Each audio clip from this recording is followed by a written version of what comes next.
my own darkness, I find solace in despair, the shadows creeping, good company in empty air. I dance with demons, my heart heavy and bare, a melancholic rhythm, and no one else is there. In my own darkness, I see a flicker of light, but the whispers of demons keep me bound to the night. I let it devour me, these thoughts I cannot fight, in this twisted symphony that I call life.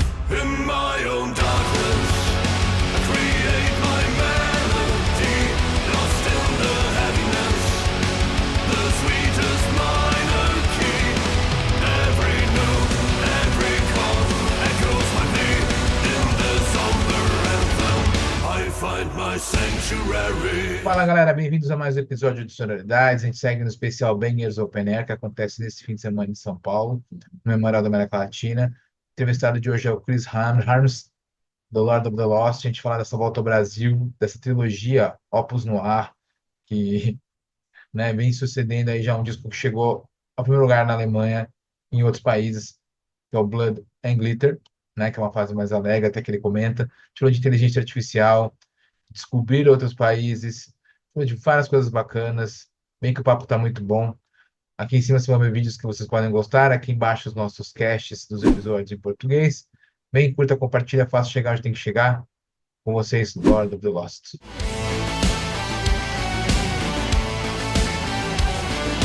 Walking like a man, hitting like a hammer. She's a juvenile scam, never was a quitter. Tasty like a raindrop, she's got the look. Heavenly bound, cause heaven's got a number when she's spinning me around. Kissing is a color, her loving is a white dog. She's got the look. She's got the look. She's got the look. She's got the look. She's got the look. What in the world can make a brown girl turn blue? When everything I'll ever do, I do for you. And I go la la la la la. She's got the look. Fire in the eyes, naked to the T-bone is a lover's disguise. Banging on the head drum, shaking like a mad bull. She's got the look. Thanks so much for your time. It's a pleasure to talk with you. Thank you. This is not the first time here in Brazil in a huge festival. So, Yeah. how are your expectations for Bangers Open Air? You know, actually, I try to never really have expectations, because when I've learned something in the live business over the past years, that it's always different from what you expect, especially with an open air. It can be everything. It can be a storm, it can be rain, it can be hot, it can be cold. You know, sometimes people like to see another band more than yours, and they're standing in front of another stage. So I really tried not to expect anything, but what I do is I'm always looking forward to things. And judging on the experience that we had 2 years ago at Bangers, or then called Summer Breeze Brazil, it was wonderful. And this time we're on the bigger stage, and more people know us. Many things happened in the meantime. We have lots and lots of Brazilian fans. They go crazy when we arrive at the airport. They're all already there. So I'm really looking forward to do this again. And the beautiful thing, we actually arrive already 2 days before. So we will actually hang around the festival area the first 2 days, and we have the chance to maybe check out the city a bit, or we can actually this time enjoy a little bit of free time in Sao Paulo. Yeah, and you can have a nice food here. Our food is amazing. Yes, I remember last time that like the night before the festival, we went to a restaurant with the promoters of Summer Breeze, the German ones, and it was wonderful. So yeah, fine. Being on the other side of the world and not having time is, I hate that. We just been to China 1 week ago, and we didn't have time at all. We played 5 shows in a row. We had to fly 1,500 miles every day. We've been to China and we didn't see anything. So I'm really looking forward to Brazil, because we actually have time to see a bit. I mean, it's not enough. Brazil is bigger than Europe. So you Yeah. would need a whole year to discover Brazil, and then you still haven't seen all of it. But, at least we have 2 days. Yeah. And how was the experience in China? It was great. The shows were great. People are so lovely there. And it's amazing to go to a country where you drive from the airport to the concert hall. You can't read any sign. It feels so far away from where you live because the culture is so different. And then there's people in front of the stage actually singing along to your songs. That was an amazing experience. But as I said, sadly, we really did not have time. All we saw was dressing rooms, airports, planes from the inside, planes from the outside, and the stage. That was it. Yeah. It's a pity. Yeah, it is. Okay. How do you mix your set list? Because the band have more than 15 years of career, huge albums, great albums, and you're releasing a new one. So how do you mix everything on hour? Yeah, the problem is finding the right set list is getting harder and harder every time you put out a new record, because there's always some core songs of every album which you feel like you want to play every time. And so far we have 8 regular albums out, and if we would pick 2 songs from each, that's already 16 songs. So every time it's getting harder. I wonder how the big bands do it. Like, for instance, let's say Iron Maiden, which we toured with a lot, and you have a band for, let's say, 100 years with 100 albums. I mean, it's not that, but it feels like that. How do you actually choose a set list? But the thing is, when you go to a different country, to a different continent on the other side of the world, it's only fair to give people the best of the best. We check what we want to play, but of course also we really check like what's been listened on Spotify. What do people love to listen to the most? Because it would be unfair to go to Brazil to then present people your best choice of B-sides. It's maybe fun for you as a musician, but you want to have actually people enjoy what they enjoy when they stream your music or listen to your CDs. So what we deliver at Bangers Open Air will be pretty much a best of set list. That's the only fair thing to do, actually. Yeah. And what you can say about Opus Noir, because it's the first album of a trilogy. Mm-hmm. And what you can say? It's the first album of a trilogy. The thing is, what we do is we don't let people wait 2 years before the next part comes and then another 2 years. So it's very close together. Part 1 comes in August, part 2 comes before Christmas, and part 3 comes earlier next year. At the start, we didn't plan to make a trilogy. We just started writing songs, and it was more and more and more songs, and we didn't feel like we wanted to throw away any of them. So, and at the same time, it felt too much to release 30 songs at the same time. So we thought maybe let's do something interesting. I remember when I was a kid and Guns N' Roses released Use Your Illusion 1 and 2. I loved that. Or a couple of years back, System of a Down released Mesmerize and Hypnotize, which kind of belong together. I love that. So I always love when, or say Lord of the Rings, Star Wars, when you kind of stay in the same world and can dive deeper and deeper into it and get more and more of the same feeling. We thought it's maybe time for us to try that. And so, yeah, the first song is already out. The next is coming in May. And so piece by piece, people can start exploring this Opus Noir world. And what inspired this album? Because the previous album was I don't know if I can say that, was more happier than this album. Yeah, I would say it was happier. It was more urban, more like normal language, like direct language, not mythological or mystical. And visually, it was a lot of 70s and 80s glam rock mixed with goth and metal. It was actually, we have a very open and wide creative framework. We don't do just this one thing. We're not AC/DC, which are pretty solid in what they're doing. We have we always try things. But with Blood and Glitter, we went very far out. And it's a little like a rubber band, which is being stretched and then pulls you back in. Never forget that it go. There's all that no need to know. Whether above or below. We are all from the same blood. Blood and glitter, sweet and bitter. We're so happy we could die. Blood and glitter, saint and sinner. We do fall before we rise. Now go, go, let your blood flow, flow. With broken wings we learn to fly.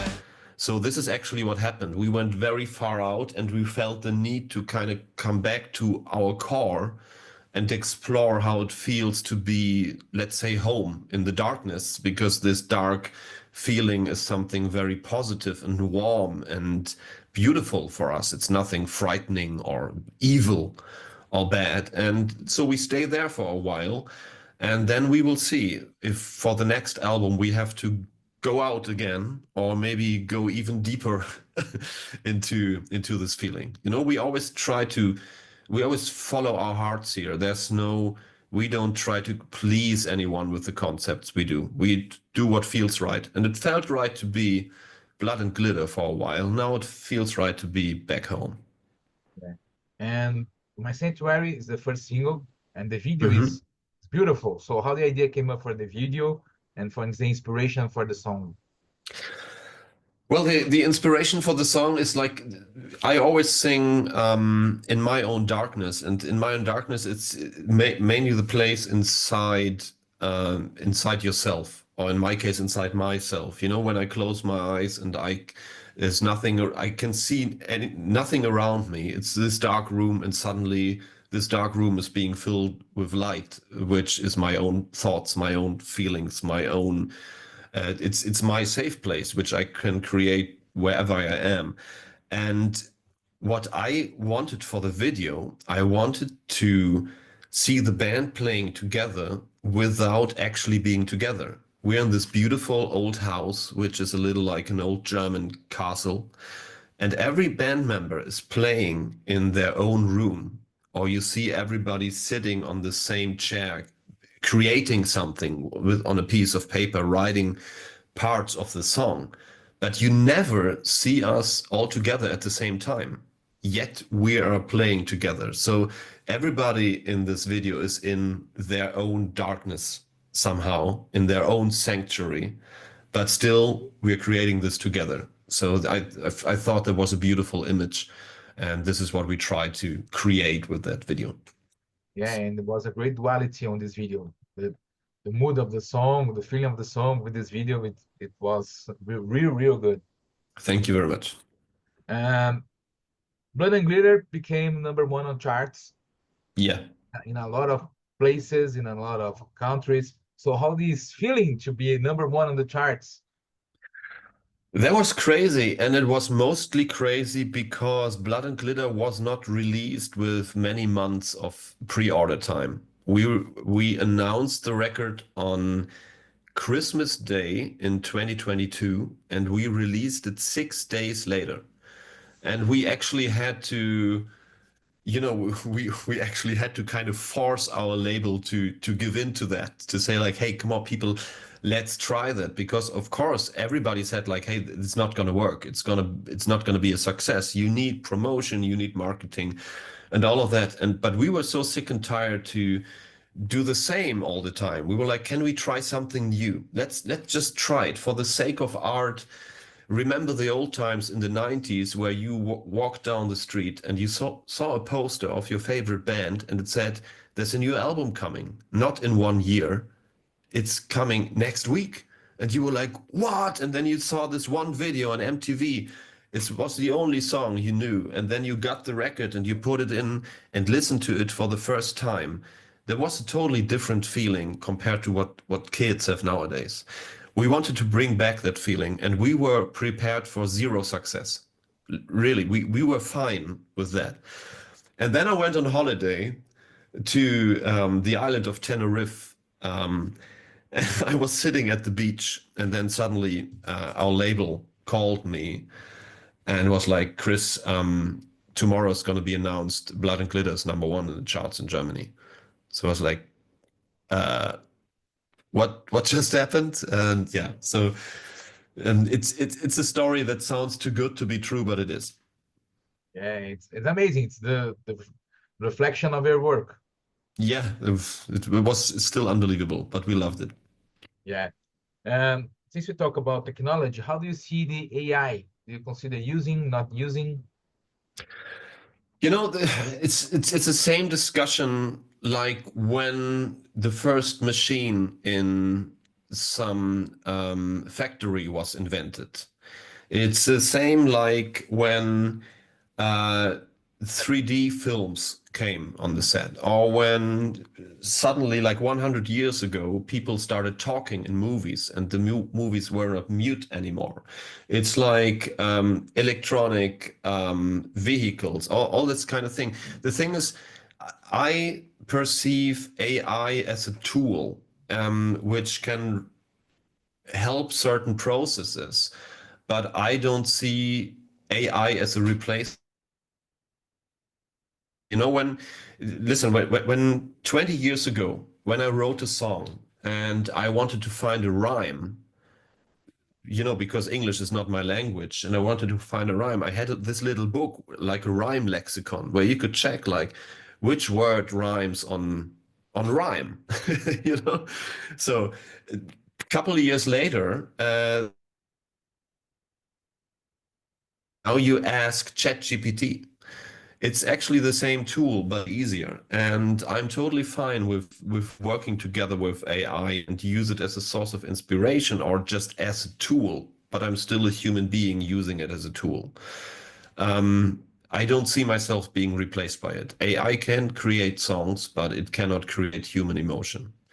But who knows? Maybe in 100 years it can, and we have to re-evaluate things. That's science, that's future, and we're in the future right now and experiencing it. And I might have a different point of view in 1 year. Yeah. So things change. Yeah, there are people that are thinking they are living on a Terminator movie. Yeah, who knows? You know, it's like I mean, I'm not part of the panicking people actually thinking that. But of course, there are some similarities where you ask yourself, like, okay, will ChatGPT or any other AI suddenly create a conscience? You know, but I think we're still far away of ChatGPT using our own weapons against us. But if there's going to be a new Terminator movie in the future, I'm sure that the evil side will be AI. Yeah. This will be my last question. I can see you're wearing a Pistol Blanco t-shirt. Yes. It's a great band. So which bands do you like to, you know, if you have to present someone besides Lord of the Lost, obviously, which band would present? Pistol Blanco, maybe? Yeah, why not Pista Blanco? I mean, I'm the producer of the new record, and Yeah. I wrote the songs with them. I produced the record with them. We had them on tour with us in the US, which was nice. And you know, Calico, the singer, she's the daughter of Alice Cooper. So we had Alice Cooper backstage in Phoenix and Los Angeles, which was beautiful. So yeah, maybe it's really a band everybody should check out. Especially the new record, which I created with them. I'm very proud of that. I'm loving it, and they're incredibly nice people. Incredibly nice people. Oh yeah, I can see it on the videos and listening to their songs. It's a great band. Yeah, it is. Everybody should know, really, like Lord of the Lost. Like Lord of Lost. Chris, thanks so much for your time. I really appreciate it. Hope to see you in Brazil. Yeah, sure. Thank you very much. Thank you very Bye-bye. much.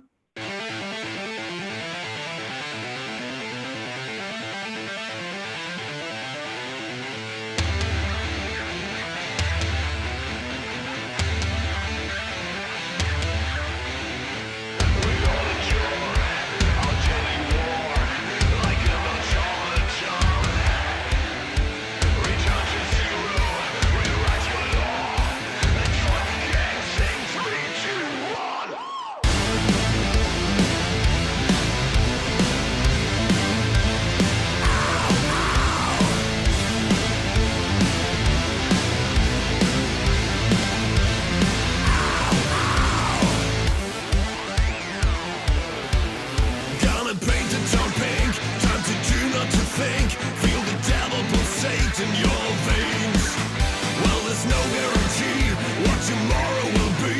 So let's leave it tonight all in flames. Be you, be true, be key. No rules, no fools, no sea. Let it burn, mother, let it burn. Let it hurt, let it rock, and let it turn. Let it burn, mother, let it burn. Let it burn, burn, burn, burn, burn. Sing it, hey, mother, sing it, hey. Let it rock and sing it, hey, mother. Call it burn, burn, burn, burn, burn.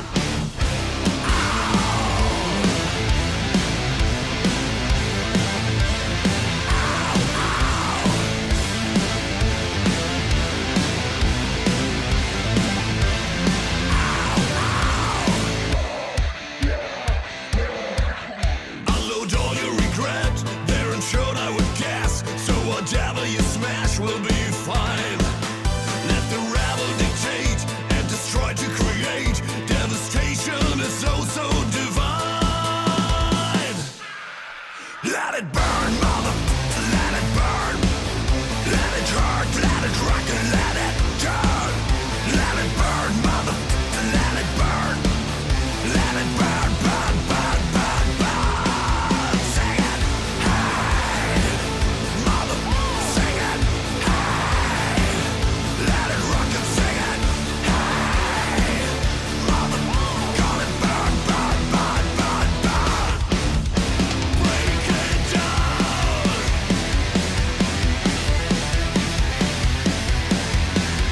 Break it down.